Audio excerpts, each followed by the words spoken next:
The National News Desk, locally covered, nationally connected. Flash flooding turns deadly again, this time in the Northeast, while a new flood danger threatens the Southeast.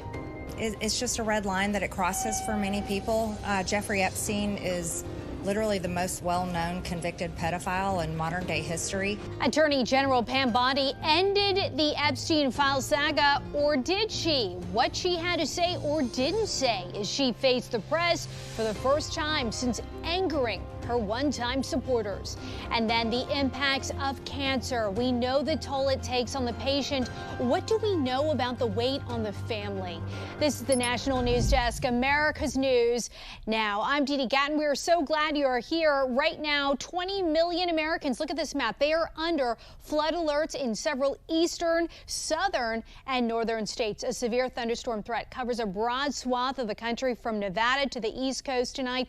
Parts of Nebraska are at risk for wind gusts over 75 miles per hour and large hail. Here is a live look at Clearwater Beach, Florida, one of the cities in the path of a tropical system heading west. It looks like all is calm for now, but this storm system, it's bringing heavy rain that could produce flash flooding over parts of Florida through midweek and parts of the north central Gulf Coast later in the week. The system has a 40% chance of developing further within the next 2 days.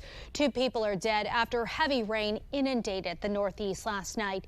New Jersey's governor said they were swept away in their vehicle by floodwaters in Plainfield. Flash flooding filled subways in New York City and New Jersey. Look at this. Passengers standing on the seats to avoid that water.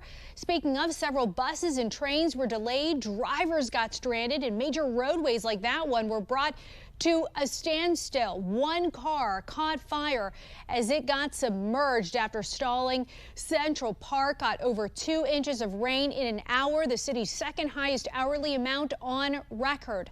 President Trump has announced a $70 billion investment in artificial intelligence and energy in Pennsylvania.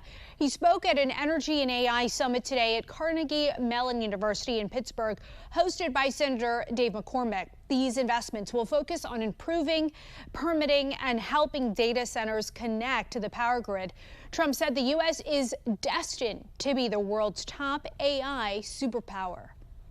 China and other countries are racing to catch up to America having to do with AI, and we're not going to let them do it. We have the great chips, we have the great everything, and we're going to be fighting them in a very friendly fashion. I have a great relationship with President Xi, and we smile at the back and forth. We are also learning more about 18-year-old Kevin Alexander Hunt and the plan he is accused to have made for a supposed July 4th attack. The Texas teen was arrested on July 2nd after repeatedly driving down the route of the July 4th parade in Canyon, Texas. Texas Department of Public Safety now says the teen had chemicals in his house used by terrorists to make highly sensitive explosives. We have also learned Hunt attempted to buy an AR-15 but was put on hold for the purchase. DPS says they will release more information about this case this week. The man suspected of killing former Minnesota House Speaker Melissa Hortman and her husband is now formally charged. Today, a federal grand jury in Minneapolis indicted Vance Belter, meaning prosecutors can now take the case to trial. Belter is also accused of shooting a state senator and his wife. His murder charges could lead to the death penalty. He is also facing state charges. While anger over the Trump administration's handling of the Jeffrey Epstein case continues to grow, Democrats are now trying to seize on an internal MAGA feud. The National News Desk, Matt Gelka, reports from Washington. Attorney General Pam Bondi made her first public appearance since the controversy over the Justice Department's handling of the Jeffrey Epstein case has swelled. But she didn't want to take questions on it. Nothing about Epstein. I'm not going to talk about Epstein. Today, our memo speaks for itself. Bondi's been under fire from Trump supporters since the DOJ essentially said case closed on Epstein, the wealthy financier and convicted sex trafficker whose prison death was ruled a suicide. The backlash reportedly led to FBI Deputy Director Dan Bongino considering resignation after clashes with the Attorney General. She's handled it very well. and it's going to be up to her. Whatever she thinks is credible, she should release. Current members of the administration had long teased they would unearth an alleged cover-up that was shielding the world's most powerful from being connected to Epstein, riling up their base in the process. Release the list. Seriously, we need to release the Epstein list. That is an important thing. You say that the FBI has Epstein's list. They're sitting on it. Why is the FBI protecting the greatest pederast, the largest scale pederast in human history? Simple, because of who's on that list. The president's Truth Social post defending Bondi and telling supporters to move on was met with thousands of angry comments. Some of his biggest supporters are still pressing for more. I really think people deserve transparency on that. Now Democrats are sounding a lot like Republicans, trying to seize on the MAGA rift, demanding a full file release, and mentioning Epstein whenever they can. What is Attorney General Pam Bondi hiding? She needs to release the Epstein files as soon as possible. House Speaker Mike Johnson said during a podcast Tuesday he supported congressional testimony from Ghislaine Maxwell, Epstein's convicted sex offender ex-girlfriend, and also said Pam Bondi should come forward and explain everything to the American people. On that point, this also surely a test of loyalty. Some members of Congress also trying to force a documents release. Matt, what's the latest on that front? Yeah, House Democrats tried multiple times this week to attach an amendment to a cryptocurrency bill that would force the Attorney General to release all Epstein-related documents and post them on a publicly available website. House Republicans voted it down. Live from Washington, D.C., Matt Gelka, thank you so much. Immigration and Customs Enforcement will no longer offer bond hearings for migrants detained for illegal entry into the U.S. A new ICE memo obtained by the Washington Post says these individuals will now be held for the duration of the removal procedures. Prior administrations permitted migrants to apply for bond, allowing them access into the country while they awaited their court date. ICE expects this policy to face legal challenges. An appeals court is keeping protections in place for nearly 12,000 Afghans allowed to work in the U.S. For now, the protection from deportation was set to end as part of the Trump administration's efforts to make more people eligible for removal. Immigration advocacy group CASA has sued. The court is giving both sides 1 week to file briefs as the lawsuit plays out. Senior officials say Operation Take Back America is resulting in massive drug busts. The operation aims to crack down on illegal immigration, cartels, and trafficking. The Justice Department and Drug Enforcement Administration say since January 20th, more than 44 million fentanyl pills, 4,500 pounds of fentanyl powder, 64,000 pounds of meth, and hundreds of thousands of pounds of cocaine have been seized. DOJ attorneys will continue to prosecute these violent criminals, and they're all violent. If you are dealing in these drugs to Americans, to any citizen in this world, you're a violent criminal, and we will prosecute you to the fullest extent of the law. Meanwhile, to Capitol Hill now, where President Donald Trump's former National Security Advisor Mike Waltz answered questions from senators as they consider his nomination to be ambassador to the United Nations. For the first time, Waltz defended the use of the Secure Signal app as he faced questions over the high-level discussion that accidentally included a reporter on the group list earlier this year. We followed the recommendation, almost the demand, to use end-to-end encryption, but there was no classified information shared. Was any disciplinary action taken? From the White House Investigation Center? Yes. No, the use of Signal was not only authorized, it's still authorized and highly recommended. The subject of anti-Semitism on college campuses once again front and center on Capitol Hill. The House committee is looking into key factors which some lawmakers say are behind the rise in threats to Jewish students. As the National News Desk Christine Frizzell reports, Democrats are slamming the effort as political theater. Republicans describe it as a, quote, heinous scourge of anti-Semitism on college campuses, reading direct quotes from Jewish students. Quote, "You ain't going home tonight. Go back to Brooklyn. All Zionists are terrorists," end quote. Now some Republican lawmakers are blaming certain faculty and student groups as well as foreign funding for what they see as a rise in anti-Semitism on college campuses, as college leaders insist changes have been made. We have dismissed faculty for anti-Semitic behavior on social media in the classroom, and also dismissed staff for the same behavior. Already, at least 60 universities have been notified by the Department of Education that they're under investigation for anti-Semitic discrimination and harassment. Another target for Republicans, Middle East study centers. We support the study of the Middle East and recognize that it is important for our national security. But we do not support promoting anti-Semitism and Islamism, a radical political ideology.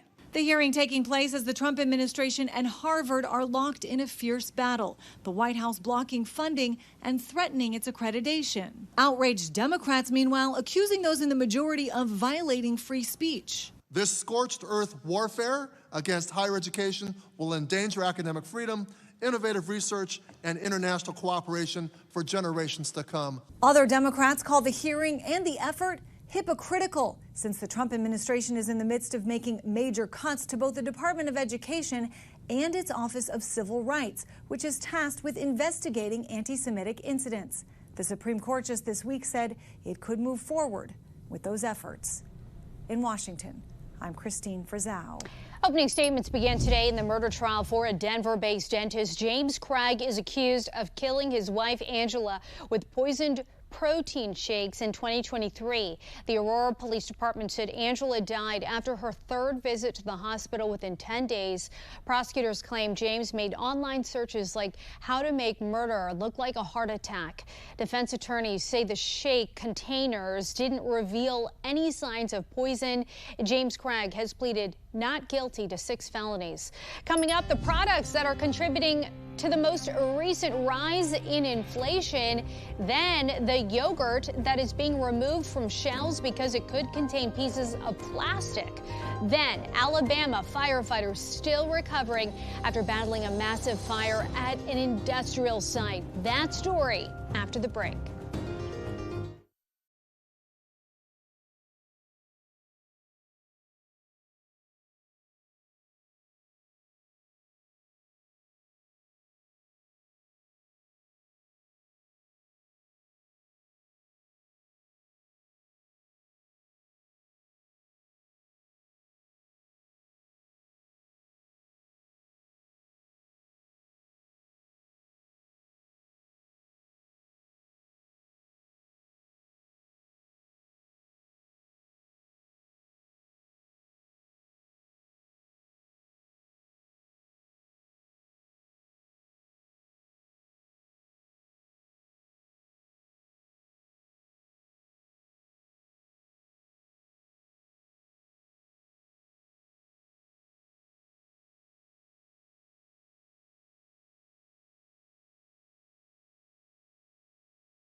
New inflation data shows consumer prices increased in June as the effects of President Trump's tariffs start to impact the economy.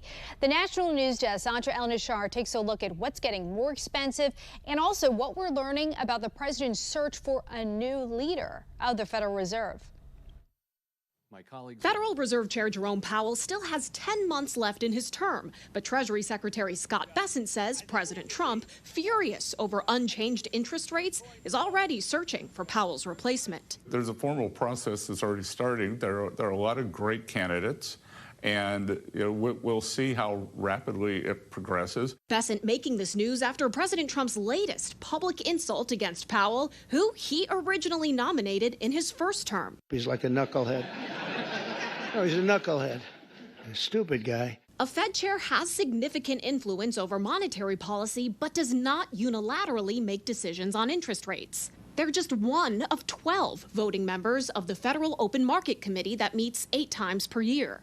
Powell recently made news when he revealed he and his colleagues had been prepared to cut rates earlier this year, but held off when inflation forecasts soared when the president unveiled his sweeping tariff plan. We expect to see over the summer some readings, higher readings. Inflation is dead. Inflation just saw its biggest jump in 5 months, according to a Labor Department report out Tuesday, rising from 2.4% in May to 2.7% in June. Prices of frequently imported foods played a big role in the spike, like citrus up 2.3% and instant coffee up more than 5% in just 1 month. President Trump reacting to the numbers. We've had no inflation. All we have is we're making a fortune. We are taking in hundreds of billions of dollars. We have tariffs going on because we want tariffs and we want the money coming into the United States. Tariffs on trading partners across the globe are set to multiply August 1st, and economists expect inflation to rise with them. The president continues to insist companies and other nations will absorb the cost of his new import taxes instead of passing them on to customers. In Washington, I'm Atra El-Nashar. The Senate is holding a procedural vote on the House-passed rescissions package to cut nearly $10 billion from the federal budget. Included in the cuts are funds of international aid, as well as funding for NPR and PBS. Both services have been accused by conservatives of being politically left-leaning in their broadcasts. President Trump is giving Congress a deadline on this Friday to finish the process. If the Senate makes no amendments to the House bill, the legislation will then go straight to President Trump's desk. Yeah, the Friday deadline looms. We're encouraging our Senate partners over there to get the job done and to pass it as is. That's what we did. It reflects the intention and the view of the House. This, in our view, was low-hanging fruit. President Trump says he's on nobody's side when it comes to Russia and Ukraine and that he wants to stop the killing. The president took questions from reporters today and reiterated that his goal is peace. It comes after Russian officials responded to Trump's threat to increase tariffs if there's no peace deal. The deputy foreign minister said diplomacy is preferable and that ultimatums are unacceptable to us. Yo Crunch yogurt is being recalled due to possible plastic pieces in the dome topper. The FDA says that includes all flavors, all sizes, sold nationwide with expiration dates from early July to early September. The plastic pieces could pose a choking risk. If you bought this yogurt, you should not eat it. You can contact the Consumer Care Line for refund information. A new survey shows cancer anxiety has impacts well beyond individuals diagnosed. Medical reporter Liz Bonas shares how to show support. Hey there, everybody. This survey highlights what breast cancer survivor Krista Powers says is real. The emotional ripple of this diagnosis impacts those we love. When I first met Krista soon after her initial diagnosis, I just randomly felt my own boob, and I felt a lump, and it was pretty big. Krista shared with us how concerned she was about how this would impact her boyfriend at the time, Patrick. There are some moments where it hits. And later, after chemotherapy and several surgeries, the impact this illness was having on her parents. I'm very grateful that she has remained close to God, because I think that's what's gotten us through. Eventually, Krista and Patrick reached out to Ohio's Cancer Family Care for support. Krista was worried about everything from side effects to scars. Patrick was worried about the internal scars they both felt. I've always thought, the scars of the story. Dr. Kevin Johns, the medical director of psychosocial oncology at the Ohio State University James Comprehensive Cancer Center, says those worries are real. The center just released a new survey which shows cancer affects the whole person and also the person's whole family. The survey builds on previous research, which shows cancer patients are more likely to feel depressed and anxious, and more than 3/4 of family members and friends surveyed are likely to be concerned about life expectancy, treatment, and pain for those they love. I think it's very common that family members, they feel worried for their family member and worried, how much time do I have left with them? What will the treatment look like? And how can I best support them? Krista and Patrick say they've learned you can best support others mainly just by being there. Patrick still has the gift of this is what's going on, and this is what we can do with it, and we can still look to what's ahead, but be present where we are. Wondering where they are now? The two recently got engaged. A wedding is scheduled for October. Now, what this tells us is that right away, asking what's available for emotional support for those diagnosed and for loved ones may be a critical part of healing.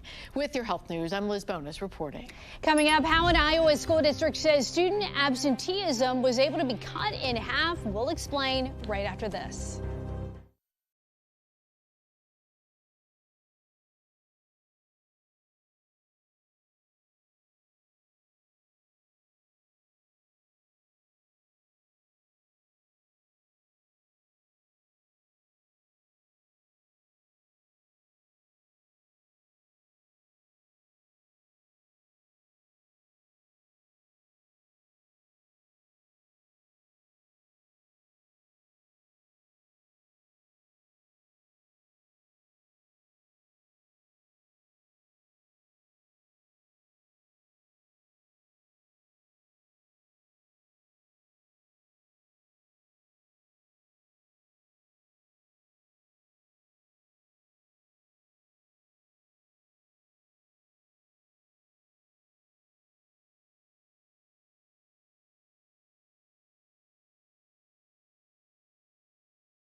We have reporters all across the country in your neighborhoods covering issues that matter to you.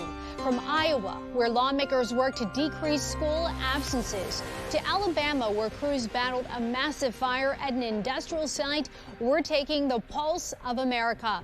But we start in Washington, where two parents are on trial accused of attempting to kill their own daughter. A possible attempted honor killing, which shook the Timberline High School community, now on trial in Thurston County Superior Court. Prosecutors accuse both Ihsan and Zara Ali of choking their 17-year-old daughter outside the high school to the point where she couldn't breathe and lost consciousness. Part of the incident was caught on camera from a nearby bus. Court records state the victim's father had previously threatened her with an honor killing for refusing an arranged marriage with an older man in another country. Several bystanders, including other students, the bus driver, and other adults passing through the area, had to step in and pry the victim from her father's grip. I noticed her eyes rolling into the back of her head, so right there as I grabbed his hand and I pulled it off, was able to spread his arms apart, and that's when she got free. Now it's up to a jury to decide if both parents are guilty of trying to kidnap and kill their own daughter. When the explosion went off, you could feel the heat. I mean, it was like you're sitting next to a campfire.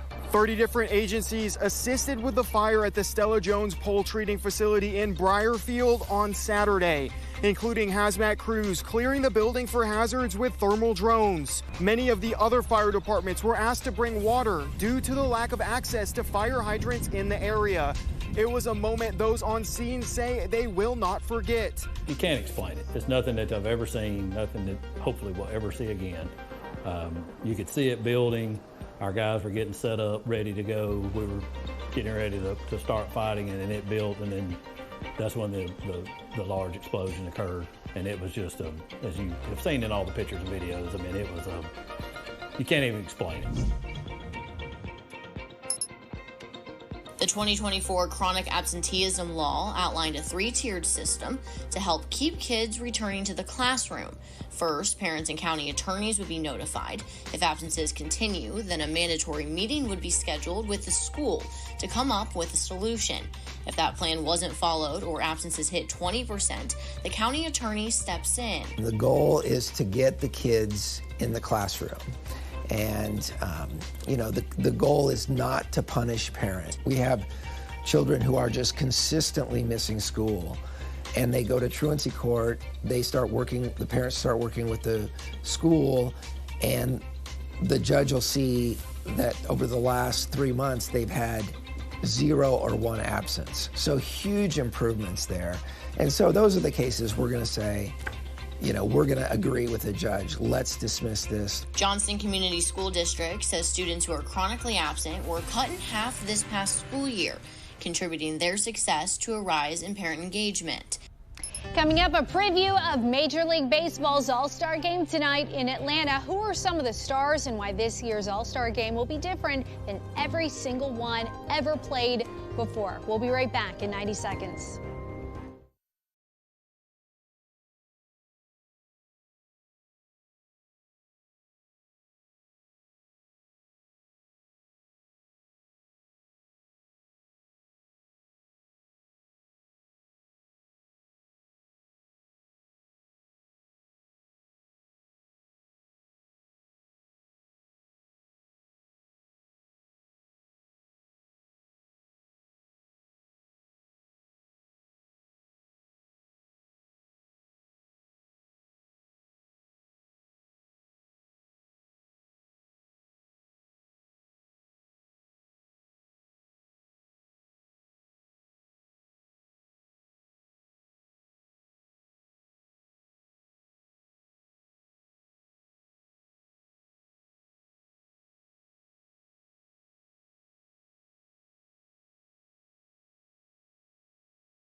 In about 90 minutes, Major League Baseball's Summer Classic, the All-Star Game this year, presented by MasterCard, will begin at Truist Park in Atlanta. Some of baseball's best, from Aaron Judge to Shohei Ohtani to last night's home run derby champ, Cal Raleigh, will take the field to represent the American and National Leagues. Also in this year's game, for the first time, Major League Baseball will be using the automated balls and strikes review system. The pitcher, catcher, or batter can appeal balls and strike calls by the umpire throughout the game. The system could become league-wide during the regular season next year. Stay tuned. That's going to do it for us for this edition of the National News Desk. We invite you to join us again tonight as we dig into the countless legal questions and intrigue surrounding the Epstein files drama. I'm Dee Dee Gatton here in Washington. Thanks for watching, and we'll see you tonight at 10.